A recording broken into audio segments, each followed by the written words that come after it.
You know, I'm right. The podcast that uncovers the origin stories of some of the biggest names in sports, media, entertainment, entrepreneurship, and so much more. Nick Durst here, along with Joe Calabrese. And Joe, our guest today, he might know a thing or two about podcasting. We'll see. We'll see how it goes. But why don't you tell everybody who you have with us? Yeah, somebody who has worn many hats, and working in media, you have to be able to know how to wear many hats. Former writer, former digital producer, podcast host, radio host. But recently, a couple of years ago, he helped found Blue Wire. So as the CEO and founder of Blue Wire, we're very happy to have him on. Kevin Jones, KJ. Kevin, welcome to the show. How are you doing today? Thanks, guys. Excited to hop on, give my origin story, listen to some of your content before this. Really love your guys' pod. People say when I'm on a podcast, it's like Inception a little bit, like we're talking about pods, probably the most part. But yeah, my background's in sports media, and happy to tell people about my trials and tribulations. It was definitely not easy founding a company. Absolutely. A lot of challenges for all of our guests in their careers, but so we do. We let everybody know how people got to where they are today, and we help our audience grow, and we're hoping to do that here with you, Kevin. So we'll start off with this. Is there a philosophy by which you live your life? I'm a gambler. I've never made a sports gambling bet on FanDuel or DraftKings, anything like that, or Wynn bet.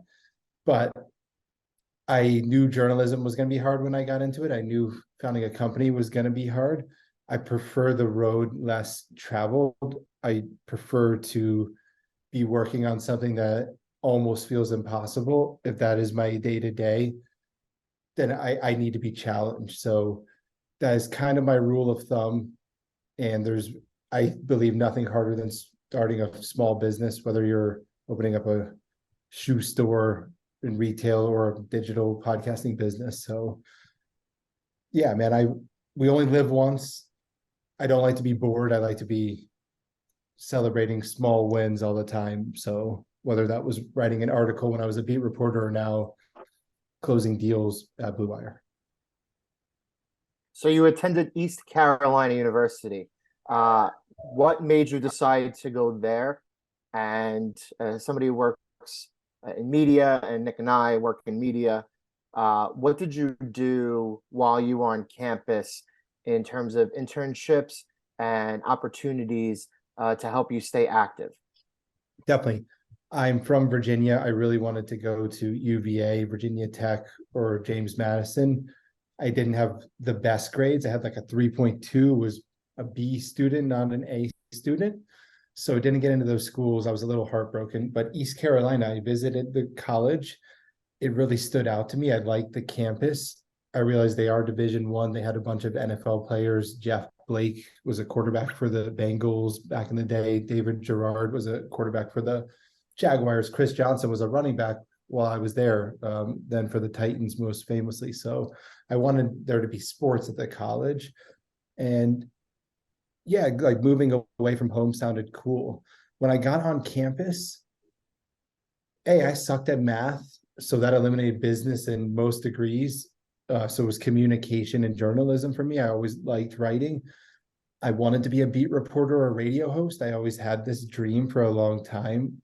And when I got to campus, I joined fraternities for the first couple of years, didn't really focus on my job. But the last couple of years, I had a radio show. I named Old Sports Talk. We had big guests on. We had players from the Redskins came in studio. He was a return guy, Brandon Banks, like no one big, but it was really cool to have a platform, to have guests, people listening. Twitter was brand new at the time. This was like 2011 when I was in college, senior, at the height of my radio show. So I utilized ECU. Actually, I kept in touch with them. They invested $1 million in my business 10 years later by just staying in touch. So small world. And go Pirates. Everyone hates scheduling us. We upset West Virginia when I was there. We beat Virginia Tech, beat South Carolina. No one likes ECU on the schedule. It's a trap game. If you beat us, no one cares, but we normally beat someone pretty big once a year. So tell us about how you stayed in touch with people there who taught you or gave you lessons throughout the years, that when you came forward with them with the idea of, hey, got this business, can you help out at all? They're willing to write the check. There was this one guy, there's this one guy, Todd Fraley, who my senior year, he let me have my radio show as a class. It was 3 hours credit. I didn't go to any class at all, but I just produced my radio show. He was like, this is what students should be doing. So he and I always connected. He gave me an opportunity.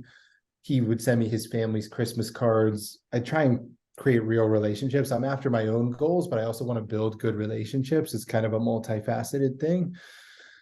And always stayed in touch with him, LinkedIn with him, and I think that's what it takes. I'm not great at social media. I try and if I meet someone and I like them, maybe I'm the first to follow them. Like I'm not scared to, if someone doesn't follow me back on social media, I think it kind of takes that. It's not creepy. Maybe you want to wait 24 hours, but I build relationships, man. I think that's important, not just with folks who I think can help me, but just with no intentions at all. Like he's a good guy. He did end up helping me, and I've helped him over the years with different students. So, most people get in this sports or media or entertainment, even education, they want to help, right? You just got to find the right people. Yeah, it's all about paying it forward, giving it back. That's what we usually hear as a common theme here for sure. So how did you go about acquiring and obtaining that first job in sports out of school? It was awful. It was year 2011. I thought I was going to get hired right away by someone, and it was so disappointing. I thought my resume was fantastic. I had summer internships in Orlando where I was covering baseball, had all these interviews. I covered the NBA Summer League. I was getting press passes everywhere. I was like, this is really hard to do. Someone's going to hire me. It doesn't really work like that. You realize, wow, there's so many people like me trying to freaking get in the door. So that's a big realization that everyone has to have. I got in the door in my own hometown. I'm from Chantilly, Virginia. It's 25 minutes away from DC. CBS, Channel 9, there's WUSA. They were Gannett owned.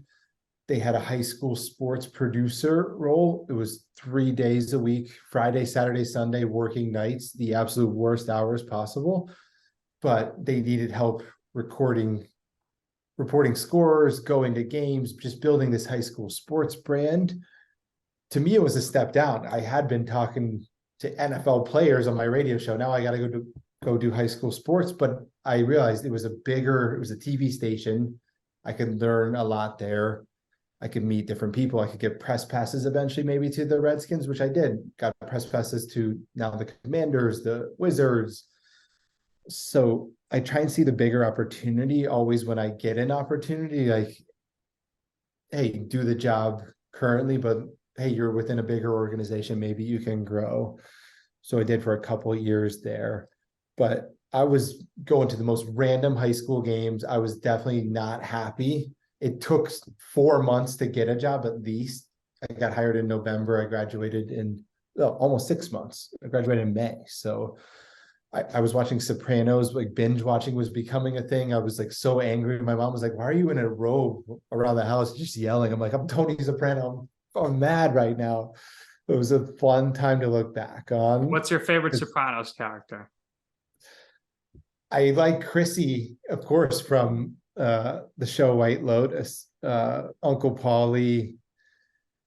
There's Uncle Paulie's Deli out here. I guess he's just Paulie. They're all good, man. That was such a show that gravitated me towards entertainment or content. Like, we're not doing anything like The Sopranos, but that was a fun. I always listen back to these podcasts. I wanted to make sure I noted that 2011, hard year. Got my first job in high school, and The Sopranos got me through it. And shout out to my mom who dealt with my temper tantrums. So you're doing that. You also at a time were a game day media assistant for the then Washington Redskins. So what was that job like for you? Obviously, very low on the totem pole being there. Did you sense any dysfunction across the organization? Oh, my best friend was a graphic designer. They had extra press passes for the season. I got a really lucky break. Oh yeah, you could sense the dysfunction there for a long time. And I covered the team for a couple of years while I was at WSA 9 here. First of all, their facilities in Ashburn, Virginia, which is very far away from DC. It's old, decrepit. They haven't rebuilt it in a long time. Dan Snyder has just set the worst tone. I describe myself as a divorced Commanders fan. I used to be in a serious 20-year relationship. There were a lot of highs. There was way too many lows, more lows than highs.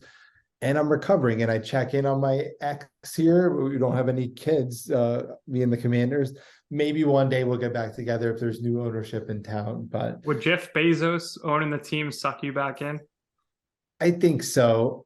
I know Amazon, everyone's evil, right? All billionaires, you don't really get there unless you step on some folks. So, right. But to me, I like organizations that are growing and understand people, and just the 25 years of bad decisions, bad PR mistakes, the recent unveiling of Sean Taylor's statue and it looking like a freaking Kmart mannequin. It's so embarrassing to be affiliated with it, right? Like my friends are Eagles fans, Giants fans. They're constantly shitting on us. We don't want to be shit on. It's not our fault. Haven't won a playoff game since 2005. I remember that. My dad's been passed away for 8 years. Like it's been even 8 years since then that they won a playoff game. It's just like a lifetime ago. But so I grew up a fan. It was so hard for me to see that, right? I have press passes to one of my favorite teams. I know they're going downhill, but now I'm just disassociating from them. The players are always just put in a bad spot. I developed a little bit of a relationship with Kyle Shanahan there. I went to the Browns next. He went to the Browns next. I remember interviewing Sean McVay. I remember interviewing Matt LaFleur. I definitely was around during that time. So the experience was cool, but the organization was very shitty. Yeah, it's kind of crazy. There's rumors about Bezos. I don't see how that could happen because to me it's a conflict of interest. If he owns a team and he airs the games on Thursday night, I don't know how that would work. That's a crazy legality there. But what do you think about the new mascot that they debuted like 3 weeks ago? We get every single thing wrong. The team name, the mascot. I didn't realize this was going to turn into me bashing my hometown team. This is great. I don't get to do this. I had a 49ers podcast. I'm sure we'll get there, but NFL has been near and dear to my heart forever. I will say flying on the Browns team plane, working for the Browns for 2 years was definitely my coolest experience in the NFL. I turned that job in DC to the Cleveland Browns. I was a staff writer for clevelandbrowns.com. Vic Carucci hired me, longtime NFL beat reporter, covered the Bills, has written books with NFL legends, Jim Kelly, just such a cool mentor. He was only there for about 6 months, but he hired me, got me in the door. I developed relationships with Dante Whitner. Paul Kruger went to his wedding in Utah. Played video games with the actual players. The Browns were 7-9 the year I was there in 2014, the first year. So much energy in the building. They started 7-4. Johnny Manziel's his rookie season, so a lot of attention on the team. And if you get to work for a team and you're young in your career, it's really worth it. I think I was paid $45,000. It was barely enough to make it, but it was cool. I ended up getting fired from that job. There's such a backstabbing culture. It's so cool to see people leave the Browns and succeed. I had a bad ending at the Browns. Now Baker Mayfield, I know he went to the Panthers, but now he's doing better. There's so many examples of this. There's actually a fired Browns coaches convention every year in Indianapolis at the Combine. There's like 20, 30. There's a growing amount of fired Browns coaches throughout the years that just get together. It's kind of like a fraternity badge a little bit in the NFL. Hugh Jackson just holding court at the Combine. And I didn't play the field. I didn't coach, but Mike Penn and his coaches, they taught me about schemes. They showed me film. It was really cool to be behind the scenes. So I learned a lot. And yes, the Browns are just as bad as the Commanders. Jimmy Haslam's a better human being than Dan Snyder, being close to those two. My dad passed away. They offered me, like, not the team plane to fly, but paying for my tickets, air tickets. There were humans there. I got it. One of my bosses fired me. He ended up being a really bad person and firing a lot of people. So I got caught up in one of those things. When you work for a pro team, it's a little nastier than you want it to be. Now I'm going on and on. You guys are like, all right, geez, dude, but I'm enjoying my glory days. So what? No, it's good. What do you guys have from this? I know a lot of players. I've seen some shit. I'm willing to reveal some stuff. Where do you guys want to go? So we were going to bounce around, right, from your time in DC to Cleveland. You touched on Cleveland, right?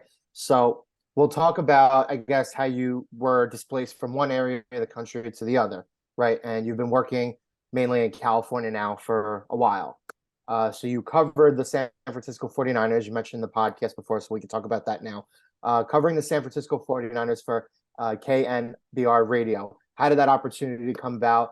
How did you become one of the main guys there covering the 49ers?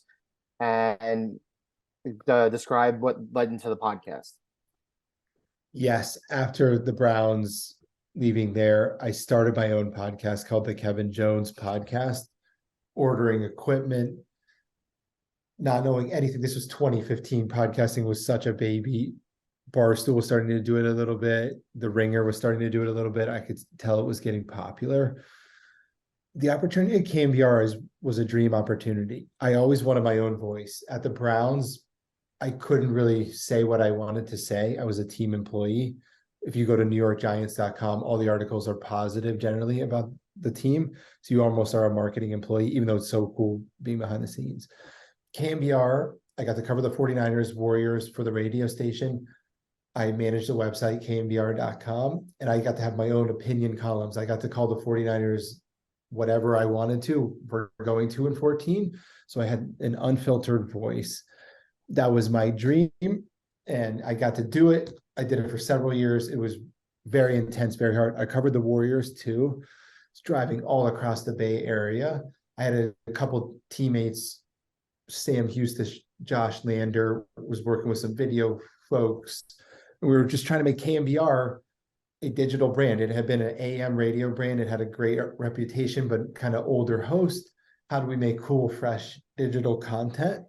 And it was the best experience ever. I saw a radio station that was broken, really. They didn't function like a high performing team. The sales organization was on one floor. The content was on the other. People were like not happy to be at work. Everyone was like ready to go home at 5 o'clock every day. So I saw sports radio decaying a little bit. And I think there are really smart people who work in sports radio. It's just really an industry problem and a consumption problem. Fans don't really want to listen to sports radio anymore. People in their car want to program their own content. Great experience, though. I lived in San Francisco for 5 years. I lived there much longer than I ever expected. I met Clay Thompson. I had back and forth with these people. Jed York got pissed off at me one time, the owner of the 49ers. You have crazy high-level interactions, like you're on the scene. This was literally a dream come true, pinch me. Appeared on TV all the time there, appeared on radio all the time, and then wrote articles every single day. So dream job. Eventually got tired of it, was making $50K, unlivable wage, no path for growth. And I took a step back, worked for Facebook and Salesforce for a year, and then founded Blue Wire. So you decide from your experience that radio is kind of going downhill, podcast is where it's at. So what was the ultimate deciding factor for you to find Blue Wire, and how did you get it off the ground? No one was giving me a real opportunity for my next role. It was all still the same paying jobs, as much as I love these roles. And I don't value money over everything, but I really wanted to prove my worth here in the sports space. And as a writer, you're kind of confined to write these articles, manage this website. I looked at the sales staffs at where I had been, and I thought it would be interesting to do a little bit of what they do or come up with a business plan. And I never expected Blue Wire to be as big as it is today. honestly, I thought it was going to be a bridge to whatever was next. I was about to get into audio, but I didn't want it to be radio. I think I believe in the podcasting industry, really. So a combination of wanting to do more, believing in podcasting. I kind of wanted to be my own boss, man, after having some fallouts in Cleveland, after seeing people get treated like crap at the radio. Maybe I could be a boss that sets a better culture. Maybe people would want to come work on this vision. So that was always in the back of my mind. Hey, I really want to work, not manage people, but collaborate with people, help them grow their careers, look at it differently. And here we are today. We have 300 podcasts. We reached 120 million downloads last year. We have over 125 different advertisers. Happy to tell you the story backwards. How the hell did we get there? Because it's complicated building a business for sure. And a lot of people helped us get here. I don't want to take all the credit either. So what was your original vision? You mentioned, you wanted people to come in, help people with your vision. So what was that initial vision? What were you thinking? Okay, from a year from now, I could do this. Then when you're in year 2, what were you thinking in that early stage? It was going to just be local sports at first. I really liked what The Athletic did rolling out. I wanted to build something like The Athletic. I liked Bleacher Report. I liked Overtime. I looked at things that were founded within the last 10 years. How did these people do it? They carved out a niche. Bleacher Report was social media. Overtime was also social, but like high school, young, up and coming athletes. So I chose podcasting. That was the initial vision, but it was to go local. The Athletic had a different business model with subscription. I knew we were going to have to be ads business. What I realized is I can't really go fully local. I need national content.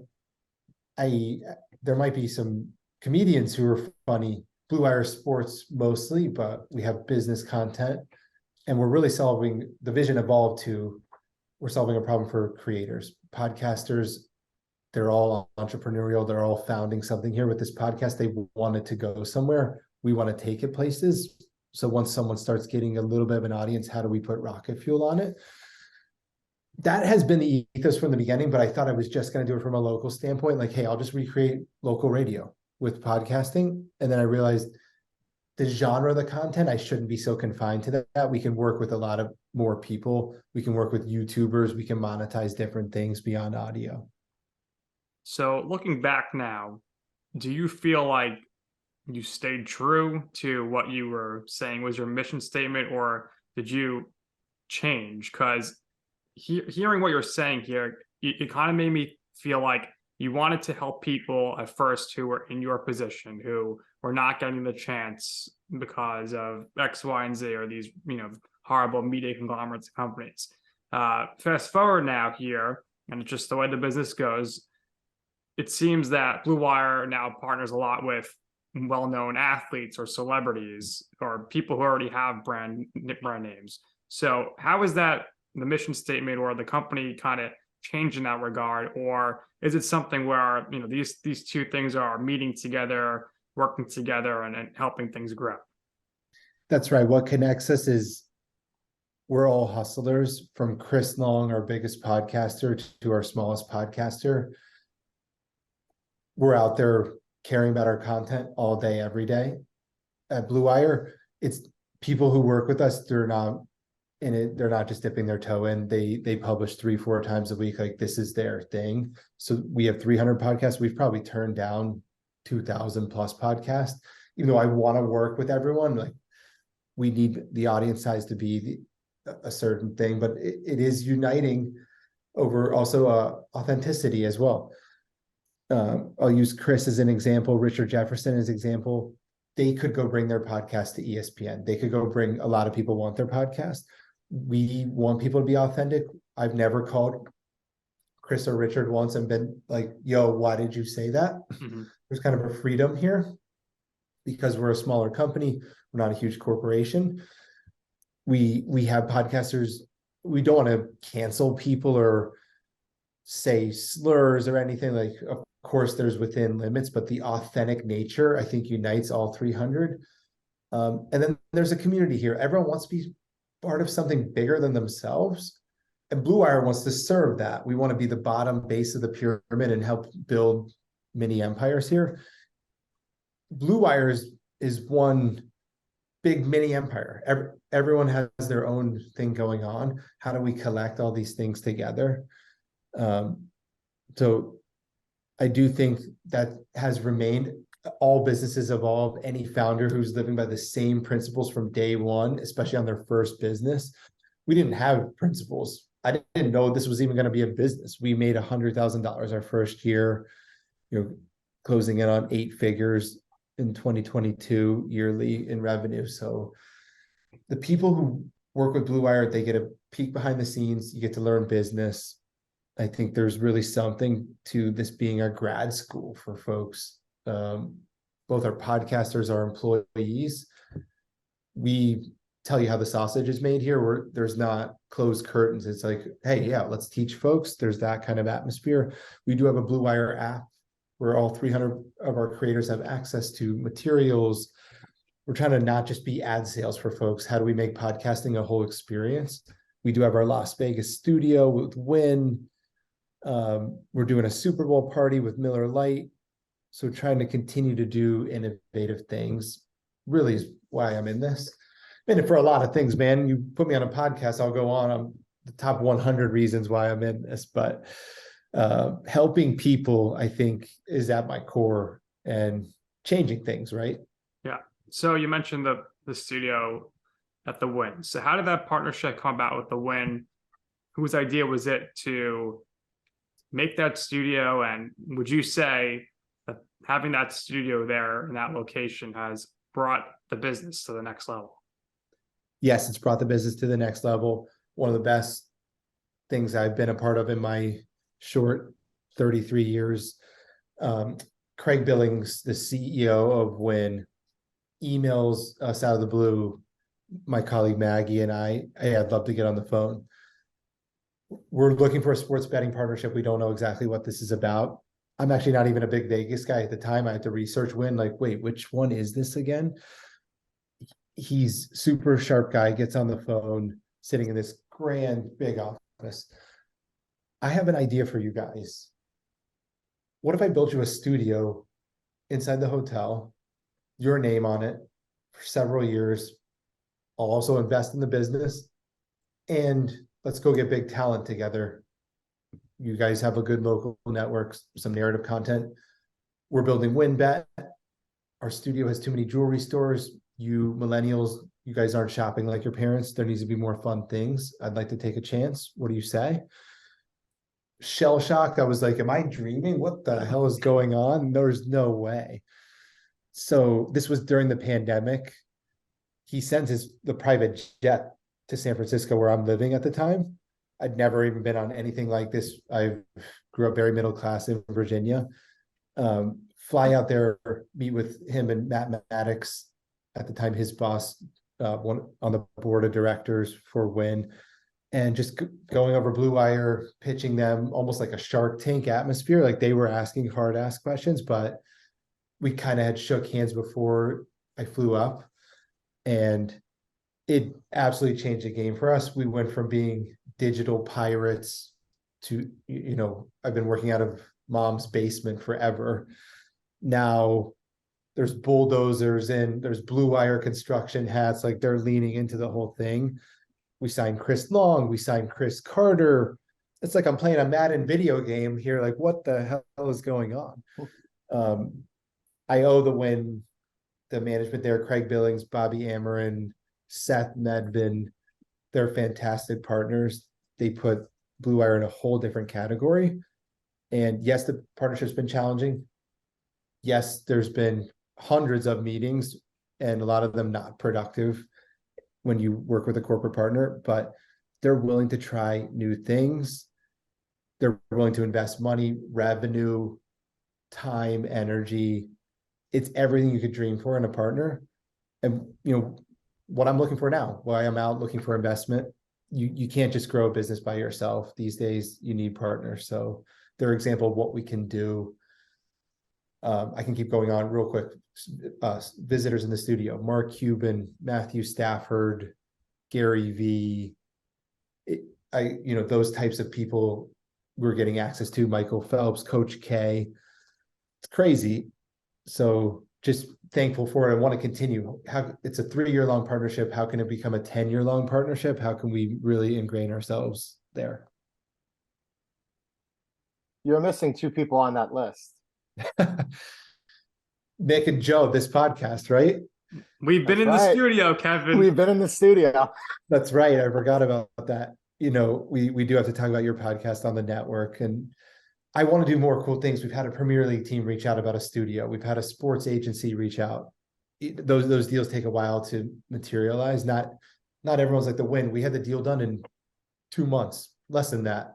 Some corporates take 2 years to deal with. So there's some drawbacks to both of those, but I prefer to move faster. I'm not in the business of negotiating for 2 years. So Nick and I, this was my first time in Vegas before. Nick has been there before. We went back in October and we were in the studios and we loved it, right?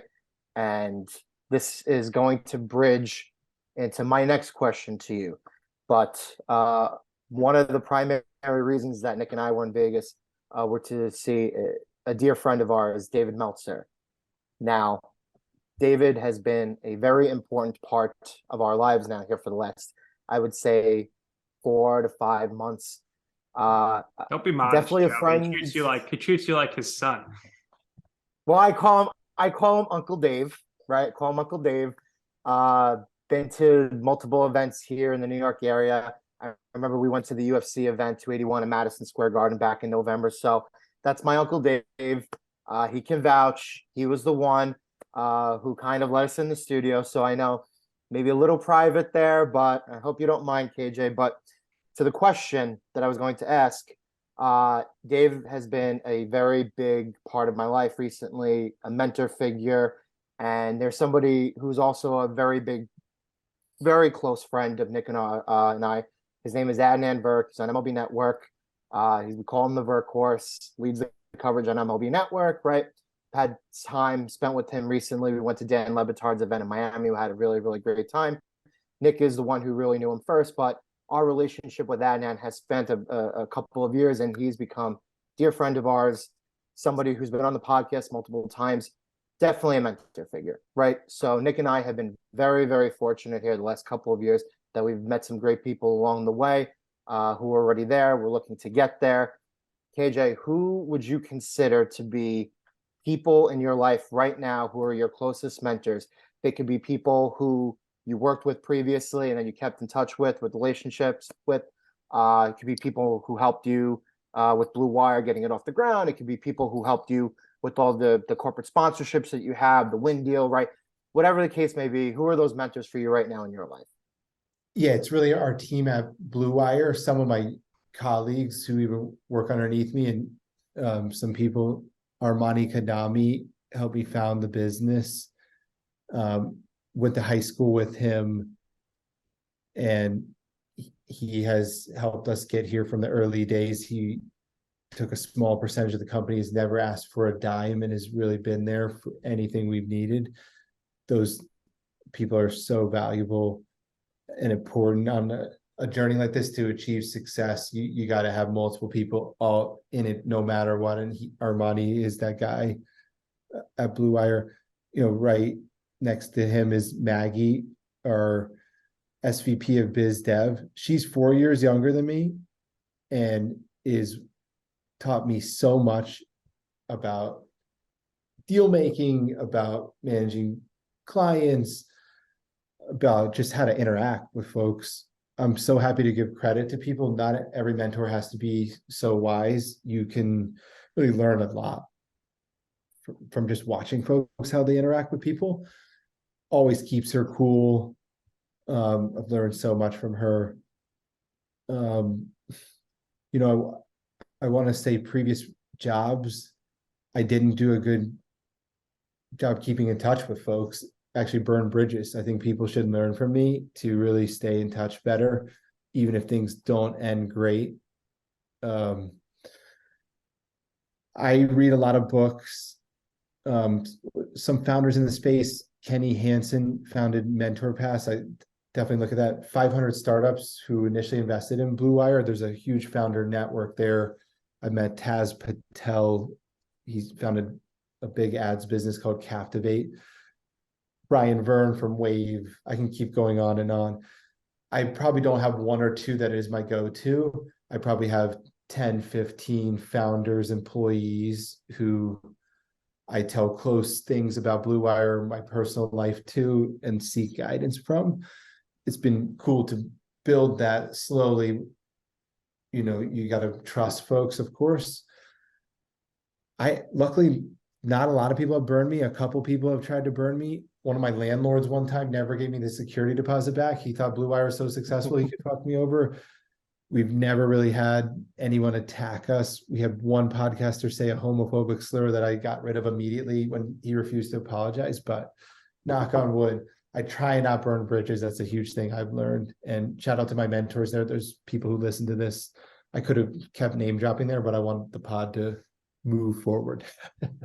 Yeah, you don't want to burn bridges, that's for sure. Definitely don't want to end up on somebody's shit list, because no, emotions can rise in your head. You got to realize it's like an ocean. Things can boil over. So it takes a couple of ruined relationships to realize that. And as a founder, I have that kind of energy, and it can be good, right? It can be bad too. You got to tame that.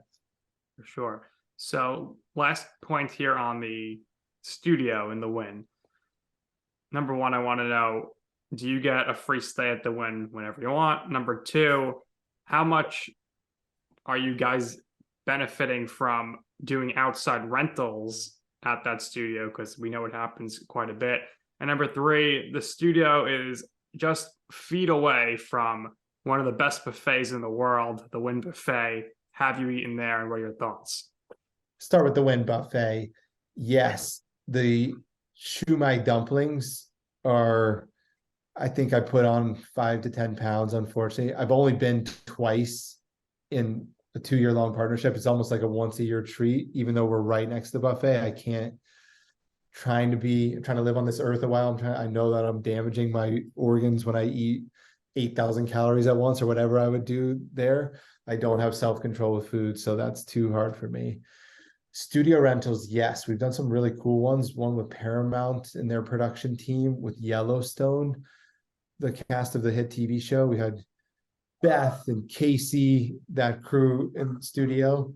But like when someone approaches for a bachelor party, it's kind of a no. My dog's barking in the background, so it's a typical episode. Ollie, hey. Who let the dogs out? Who let the dogs out? That should be, yeah, copyright. But you know, I've learned a lot in the studio. What was your first question there? The Wynn. When you go out there to do business. What do I do? What's my game plan? Yeah, when I'm in Vegas, my game plan, typically Terrace Point Cafe for breakfast. If I'm bopping around to other hotels, it would be Aria or Cosmo only. Joe's a big Cosmo fan. Yeah. Love the Cosmo. Love that place.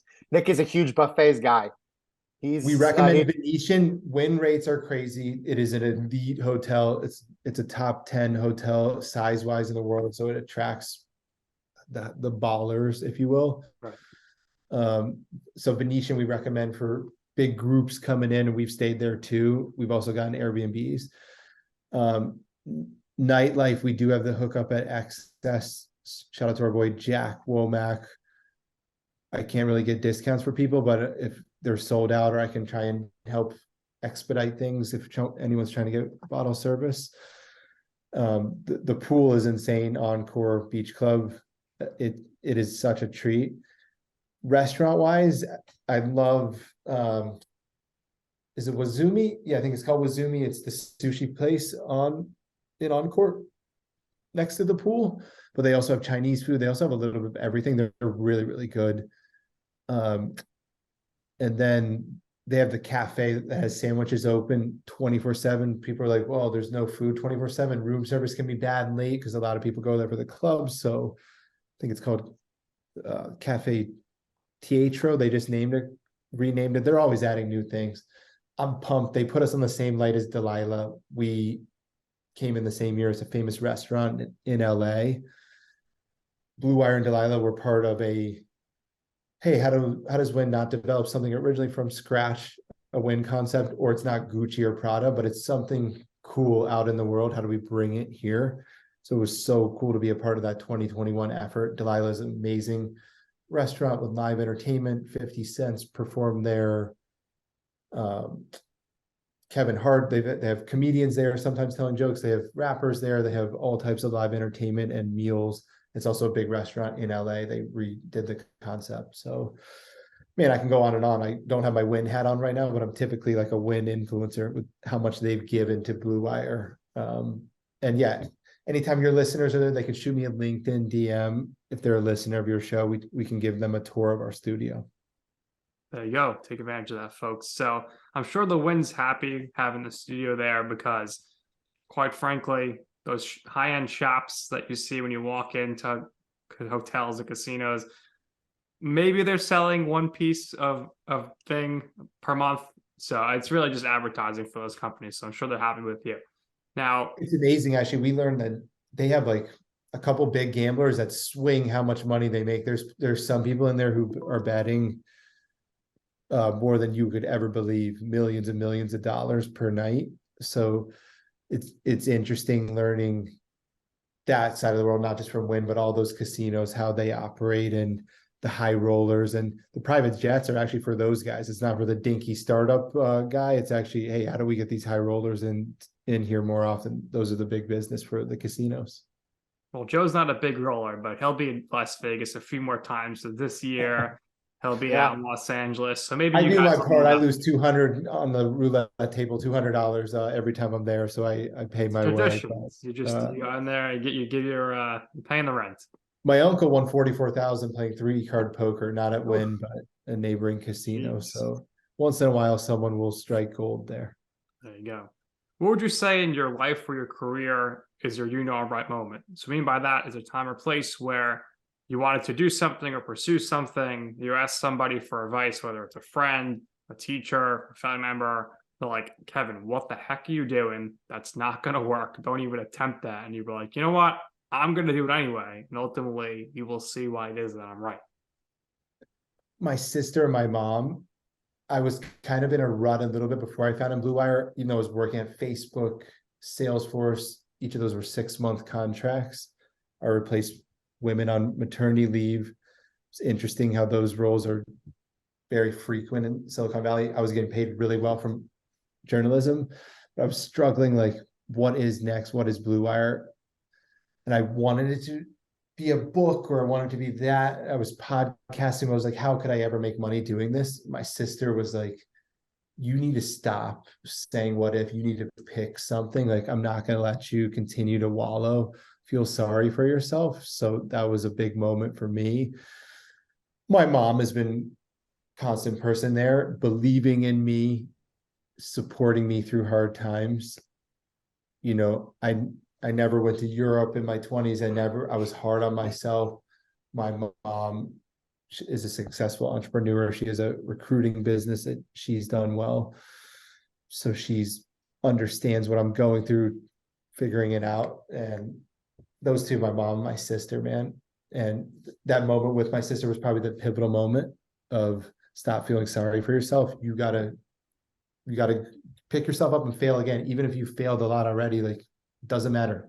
Keep failing. That's great. Great advice. Work for you. You persevered through everything. Could relate. I haven't been to Europe either, and I'm 30 years old, so we have that in common. But hopefully, the next 10 years, I'll be able to travel to Europe. That'd be nice. Do that, man. Budget it. It's worth it. I'm happy I waited this long to do it correctly with my fiance. But yes. Yeah, you got to do it with people who are close to you, you care about. I mean, I've thought about going by myself here and there, but I think the more the merrier. So hopefully that materializes sometime down the line. But KJ, thank you for your time so far. This is the last question from me. Nick always puts this question on the rundown because I am the spiritual guy of the two. I'm very into like astrology crap. I know, not really. a guy thing, but it's the truth. So I have to ask, you don't necessarily have to give your birthday, but what is your zodiac sign? Aquarius, January 28th. Oh, your birthday's coming up. Birthday's coming up. I look at my horoscope maybe once a quarter. I actually got really into it in Cleveland a little bit. I've used it for inspiration in the past. I think it's really cool how people work with it. And I'm not a not believer of it. I'm not a skeptic of it. I don't really participate. But I do love that Aquariuses are more rebels or independent thinkers. When I see some Aquarius stuff, I definitely relate to it. I think I've been told it's a water sign or something, but well, it's the water bearer, but it's an air sign, and air signs are more of the There you go. gifted communicators. But in numerology, you're born on the 28th, and the 28 number in numerology means wealth. So bodes good, well man. for you I going into play the that number in future. roulette. I often lose on that number, but it's been a good number to me. Kevin, thank you for your time. We really, really appreciate it. Hope to have you on again in the future. Hope to maybe someday work and collaborate a little bit more. Nick and I are looking forward to it. And as Nick alluded to earlier, there's a chance that I'm going to be in Vegas at least 2 to 3 times before the end of the year. So I don't know if Nick's going to be with me at all. Maybe he'll come back once, but come back out there. Would love to see Uncle Dave. Love to hang out with you, get to talk to you, get to know you a little bit more in person. But what we do here is we always give our guests the last words. So if there's anything else you would like to share or anything else you would like to promote on your behalf, by all means, please do. Thank you for your time. You're on the West Coast, we're on the East Coast, so still got a little more of your day to go. So go enjoy that. But thanks again for your time. Yeah, no, final word. If you guys are there and want to record an episode, let me know. Even if it's just you two and you don't have a guest and want to do something, we can make it happen. Just need a couple weeks in advance on that. And yeah, to anyone listening, bluewirepods.com for our website, but search Blue Wire in Apple, Spotify, wherever you listen to your pods. Most of our content will show up, and appreciate it. Hopefully someone finds this inspiring. And if not, hopefully too many people don't hate me for this, but just kidding, guys. Appreciate it. All right. Thanks very much, Kevin. We appreciate it. Thank you for your time. So that's going to do it here for this episode of You Know I'm Right, for our very special guest, Kevin Jones, for my co-host, Joe Calabrese. I'm Nick Durst, and this has been You Know I'm Right.